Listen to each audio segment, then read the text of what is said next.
ایک انٹرسٹنگ بھی اور ایک اسلام کا کلچر دکھایا گیا ہے. یہاں صرف پہلے وہ ہالی ووڈ سے شروع ہوتا ہے، پھر بالی ووڈ جاتا ہے، پھر بالی ووڈ سے یہاں آ جاتا ہے.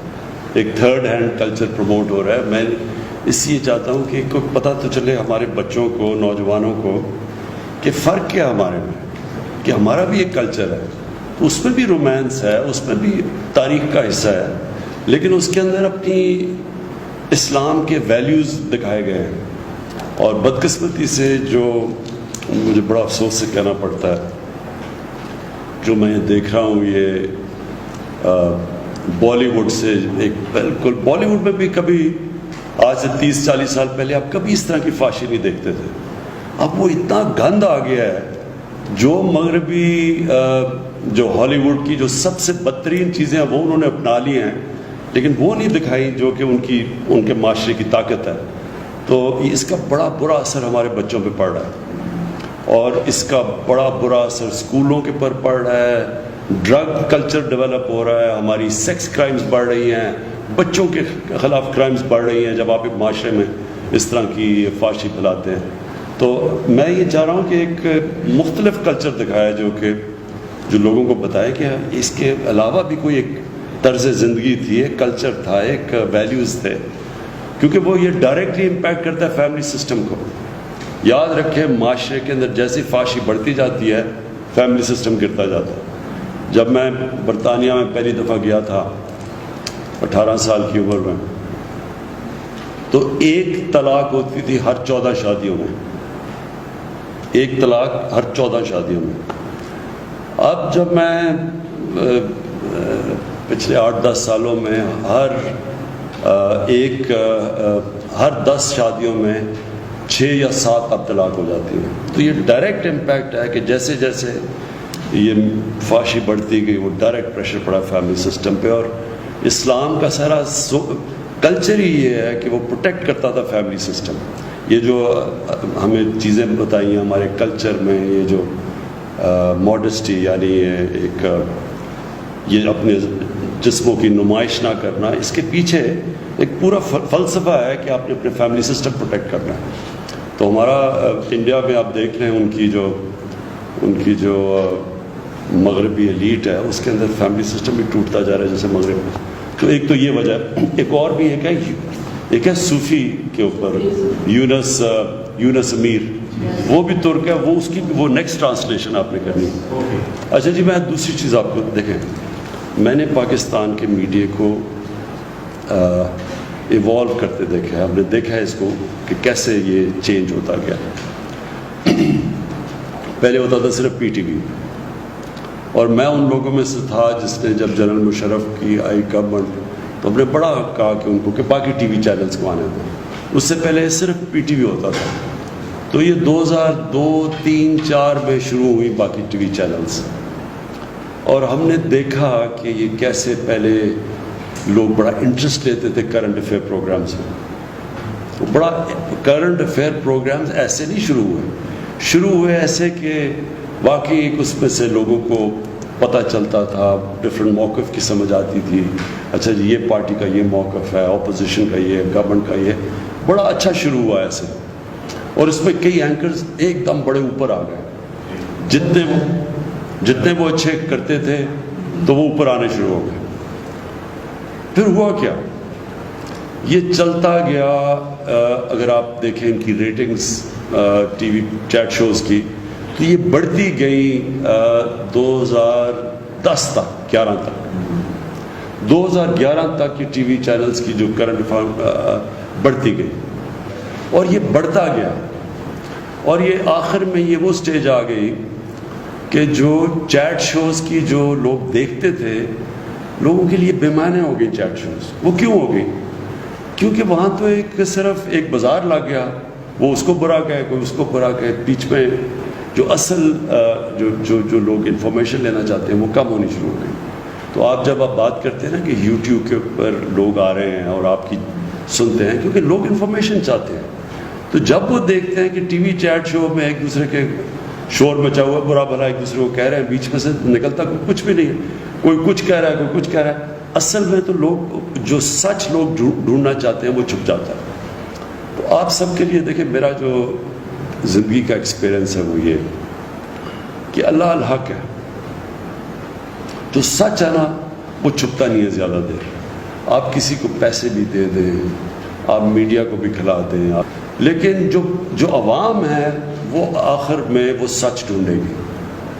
آپ کبھی بھی کوئی کسی میڈیا اونر کا یہ خیال نہیں ہونا چاہیے، اس میں یہ تکبر نہیں ہونا چاہیے کہ وہ کسی کو عزت دے گا یا کسی کو ذلت دے گا. یہ چیز اللہ نے اپنے ہاتھ میں رکھی ہوئی ہے. یہ کبھی کوئی انسان کسی کو نہ ذلیل کر سکتا نہ اس کو عزت دے سکتا. وہ اس کی وجہ یہ ہے کہ اگر یہ ہوتا تو سارے امیر لوگ عزت دار ہو جاتے اور غریب لوگ ذلیل ہو جاتے. ایسا ہے نہیں، اس لیے کیونکہ عزت اللہ نے اپنے ہاتھ میں رکھی ہوئی ہے اور وہ دیتا ہے وہ لوگ جو رائے حق پہ ہوتے ہیں. تو آپ کے لیے جو سب سے بڑا ایڈوائس میرا یہ ہے، میں نے اینکرز کو اوپر جاتے اور نیچے آتے دیکھا. کتنے اینکرز کو میں نے دیکھا، اس میں دو چیزیں ان کے راستے میں زوال میں دو چیزیں ہوتی ہیں. ایک جو اینکر اپنی میں اور اپنی انا کو اتنا بڑا بنا دیتا ہے کہ وہ سمجھتا ہے کہ وہ اس لیے نہیں بڑا بنا کہ وہ لوگوں کے سامنے حقائق پیش کرتا ہے، وہ ایک ایسی ہیلدی ڈبیٹ کرتا ہے جس سے عوام میں زیادہ شعور پیدا ہو. وہ جو اپنی ذات کے اوپر آ جاتا ہے کہ اچھا میں فیصلہ کروں گا، یہ اوپر جائے گا یہ نیچے جائے گا. جب اینکر کے اندر یہ آ جائے یہ تکبر، آپ یہ سمجھ جائیں کہ وہ اینکر اب نیچے چلا جائے گا اور آپ کے سامنے بڑے اینکر اوپر سے نیچے آئے ہیں. اور دوسری چیز، جو اینکر جب تک لوگ یہ سمجھتے ہیں کہ یہ اصل میں یہ غلطیاں بھی کرے گا لیکن یہ ہے سچا آدمی، یہ ہے قوم کے لیے بات کرے گا، یہ رائے حق پہ کھڑا ہوگا، تب تک لوگ ہمیشہ اس کو سنیں گے، اس کا گراف اوپر جائے گا. جب ان کو یہ ہو گیا نا، اور کئی ایسے اینکرز آپ نے دیکھا ہوگا، جب ان کی کریڈیبلٹی گئی کہ جی لوگوں نے کہا اچھا جی یہ جو بات کر رہا ہے اس میں تو، جب اس کی 3-4 چیزیں پروو ہو جائیں کہ یہ اس نے سچ نہیں بولا یا اس نے مس لیڈ کیا لوگوں کو، غلط تو اس کے جب کریڈیبلٹی جاتی ہے آپ یہ سمجھ آئیں کہ اینکر کا پھر گراف نیچے جانا شروع ہو جاتا ہے. تو آپ کے لیے تو بڑا امپورٹنٹ ہے یہ جو آپ کے لیے. اچھا لوگ بڑی جلدی فیصلہ کر لیتے ہیں کہ یہ ملک کے لیے کون کھڑا ہوتا ہے، کہ جو بھی ہوگا یہ چاہے گورنمنٹ اگر سچ بولے گی تو گورنمنٹ کے ساتھ ہوگا، اپوزیشن بولے گی اپوزیشن کے ساتھ ہوگا. جب لوگوں کو یہ اعتماد ہو جاتا ہے نا کہ سچ کے ساتھ کھڑا ہوگا، لوگ اس کو واچ کریں گے، وہ اوپینین میکر بن جائے گا، اس کی رائے امپورٹنٹ ہو جائے گی پبلک کے اندر، جس کو اوپینین میکر کہتے ہیں. لیکن جب لوگوں نے یہ دیکھا کہ یہ فرمائشی یا یہ کسی سے کوئی پیسہ ملا یا کچھ اس کی وجہ سے کچھ کر رہا ہے، آٹومیٹکلی وہ نیچے آ جاتا ہے. اس لیے یہ آپ کے لیے بڑا امپورٹنٹ ہے کیونکہ آپ ینگ ہیں اور یہ بڑی اچھی اپرچونٹی ہے. دیکھیں ہر دور میں اللہ اپرچونٹیز دیتا ہے. اب یہ آپ کو اپرچونٹی مل گئی یوٹیوب میں، یہ بڑا اچھا ہے، ایک لوگ اپنی اس میں کریئر بنا سکتے ہیں اور یہ بھی چینج ہوتا ہے. اچھا اتنی تیزی سے سوشل میڈیا چینج ہو رہا ہے اور آپ کو سب کو پتا ہوگا کہ جو سب سے پہلے پارٹی جس نے سوشل میڈیا کو اپنایا تھا وہ تحریک انصاف تھی. اس سے پہلے کسی کو نہیں سمجھتی سوشل میڈیا کی. تو ہم سب سے پہلے یہ فیصل سب سے زیادہ ڈاکٹر الوی ہم نے اپنی یہ شروع کی، اپنے ممبرز بنائے، اور تو تب تک کسی کو پرانی پارٹیز کو سمجھ ہی نہیں تھی کہ سوشل میڈیا کتنی بڑی ایک طاقت بن کے اوپر ہے. تو اب تو یہ اور آگے چلا گیا اور یہ پھر چینج بھی ہوتا رہتا ہے. ٹائم کے ساتھ سوشل میڈیا بھی بدلتا جاتا ہے. یہ جس طرح آپ نے کہا کہ فیس بک سے اب یہ یوٹیوب کی طرف لوگ آ رہے ہیں اور اس طرح چینج ہوتا جائے گا. اور پھر واٹس ایپ گروپس بن گئے ہیں اور نئی چیزیں آتی رہیں گی. تو جو ایک انسان یا معاشرہ یا ادارہ، ایک انگریزی کا ورڈ ہے to stay ahead of the crowd, to stay ahead of the crowd, یعنی جو بھی آگے کا دیکھ رہا ہوتا ہے وہ جو پہلے دیکھتا ہے کہ اب ادھر جا رہا ہے تو وہ ٹائم کے ساتھ آگے جاتا ہے، ٹائم سے پہلے چیزیں اسپاٹ کر لیتا ہے، وہی دنیا میں آگے جاتے ہیں. جس طرح یہ سارے سلیکن ویلی میں یہ جائنٹس بن گئے، ینگ لڑکے دیکھتے دیکھتے کہاں سے کہاں پہنچ گئے. وہ ہے وہ جو مارک زکربرگ، ینگ لڑکے. تو یہ اپرچونٹیز کبھی دنیا کی تاریخ میں پہلے نہیں تھی. یہ جو اب اپرچونٹیز آ رہی ہیں تو آپ کے لیے بڑا اچھا ٹائم ہے. لیکن میں یہ پھر سے آپ کو ایمفسائز کروں گا, لوگ دیکھ لیتے ہیں کہ عوام دیکھ لیتی ہے کہ کون رائے حق پہ ہے. آج نہیں, تھوڑی دیر کے لیے لوگ, وہ ایک ابراہیم لنکن کی سینگ ہے, بڑی اچھی سینگ ہے کہ تھوڑی دیر آپ سب کو پاگل بنا سکتے ہیں اور سارا وقت صرف آپ تھوڑے سے لوگوں کو پاگل بنا سکتے ہیں. لیکن سارا وقت کوئی بھی آج تک سارے لوگوں کو پاگل نہیں بنا سکا, کیونکہ اللہ الحق ہے. اور یہ جو کرونا ہے, یہ یاد رکھیں بہت بڑا امتحان اللہ نے ہمیں نہیں, پاکستان ہی نہیں, ساری دنیا پہ بہت بڑا امتحان دیا. اس کے اندر جو سب سے امپورٹنٹ چیز یہ ہے, ہمارے جیسے ملکوں کے لیے, ہندوستان کے لیے, بنگلہ دیش کے لیے, ساؤتھ افریقہ کے اندر ملک ہیں جدھر غربت ہے, جدھر وہاں بھی کچی وادیاں ہیں, ادھر ایک بالکل مختلف امتحان ہے بنسبت یورپ, چائنا, امریکہ, وہاں بالکل مختلف چیلنجز ہیں. تو اس لیے اس کے اندر جو ہمارا ملک نکلے گا, یہ بڑا ضروری ہے کہ ہم ایک قوم بن کے اس امتحان میں سب ہم امتحان میں شرکت کریں.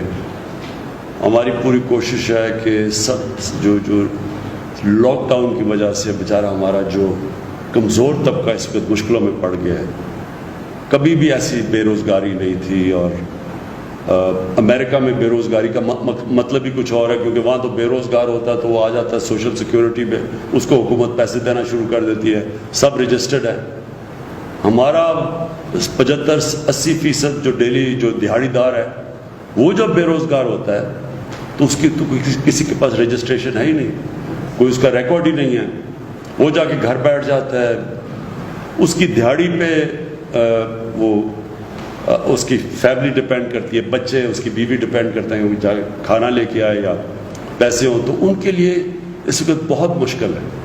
جس کی وجہ سے میں ہمیشہ سمجھتا تھا کہ ہمیں لاک ڈاؤن مختلف طریقے سے کرنا چاہیے تھا, یعنی شادیاں, کالجز, یونیورسٹیز, میچز وغیرہ جدھر لوگ جمع ہوتے ہیں وہ تو بند کر دینے چاہیے تھے. لیکن ہمیں کاروبار نہیں بند کرنا چاہیے تھا, اس میں سوچ سمجھ کے کاروبار کے اندر, مثلا دکانیں بھی ہم 1-2-3 دکانیں چھوڑ کے ان کو کھول دیتے اور پھر یعنی روٹیٹ کرتے تھے تاکہ روزگار چلتا رہتا. یہ چھاپڑی والے, ان سب کو ہمیں کرنا چاہیے تھا. لیکن ایک دم جو سب کچھ بند ہو گیا, اس سے ہمارے جیسے معاشرے میں بڑی مشکلات میں لوگ پڑے ہوئے ہیں. تو اب ہم سلیکٹو کھول رہے ہیں, کنسٹرکشن کھول رہے ہیں, کاروبار کھول رہے ہیں, لیکن اس کو کھلتے کھلتے بھی ٹائم لگے گا اور تب تک بڑی مشکلات میں لوگ, جس کی وجہ سے ہم کوشش کر رہے ہیں کہ ہم یہ احساس کیش پروگرام سے اور بھی پروگرامز کر رہے ہیں تاکہ ہم لوگوں تک پہنچ سکیں. لیکن سب سے پہلے تو آج کوئی بھی دنیا میں نہیں کہہ سکتا کہ کرونا کب قابو میں آئے گی, کوئی بھی نہیں کہہ سکتا. تو جو ساری دنیا کوشش کر رہی ہے کہ کرونا کے ساتھ گزارا اب ہم کیسے کریں گے, کرونا بھی ہو اس کو بھی روکیں لیکن ہمارا کاروبار بھی چلتا رہے تاکہ ہمارے بیچارے لوگ بھوکے نہ مریں. تو ہمارے لیے اب سب سے بڑا یہ چیلنج ہے.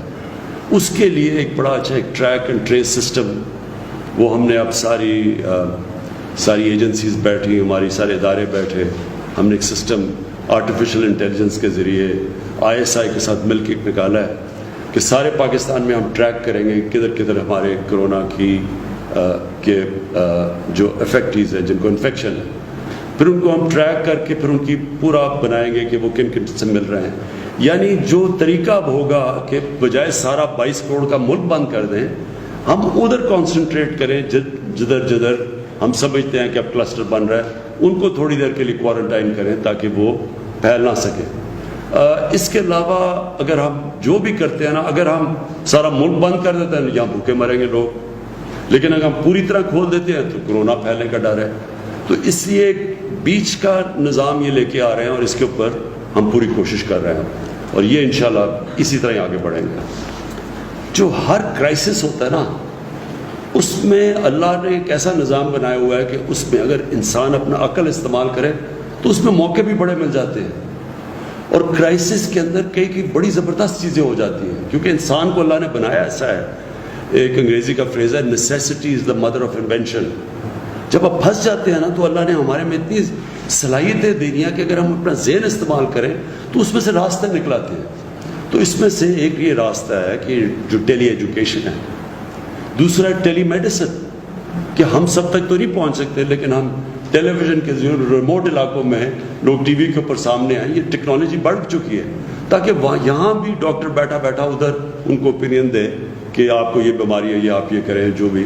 اور یہ جو اسکولوں کا نظام، کیونکہ ہمارے بچے اسکولوں سے باہر ہیں، تو یہ ٹیلی ایجوکیشن کے ذریعے ہم کئی ان علاقوں میں پہنچے جدھر ہمارے ٹیچر ہی نہیں ہے یا نہیں جاتے، یا جب تک ٹیچر نہیں جاتے تو تب تک بچوں تک پہنچ سکیں. اور بھی بڑی چیزیں ہیں، اور بھی میرے خیال میں ہم اب نئی نئی چیزیں سوچ رہے ہیں کہ ہم کیسے اس کو دیکھتے، وائرس کو دیکھتے ہوئے کیسے اب ہم اور چیزیں کر سکتے ہیں کہ ہم اپنا ملک بھی چلاتے رہیں، بچوں کو بھی پڑھاتے رہیں، لیکن یہ کرونا کا بھی کو سنبھال سکیں. ایک عام یہ ہے کہ پتہ نہیں گورنمنٹ کو اربوں ڈالر آ گئے باہر سے اور یہ تقسیم ہو رہے ہیں، کسی کو ہو رہے ہیں کسی کو نہیں.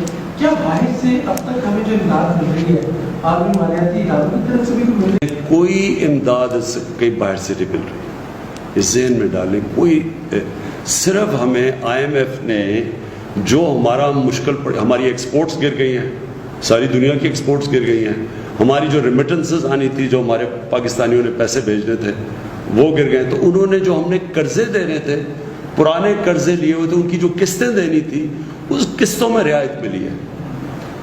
سو امداد کوئی نہیں آئی. امداد اس لیے تو ہم اپنے لوگوں سے پیسے اکٹھے کر رہے ہیں اور کوشش کر رہے ہیں کہ ہمارا جو کاروبار شروع ہو تاکہ ہماری کوئی کلیکشن ہو، کیونکہ ہماری ٹیکس کلیکشن بھی گر گئی ہے. اوکے جی، تھینک یو.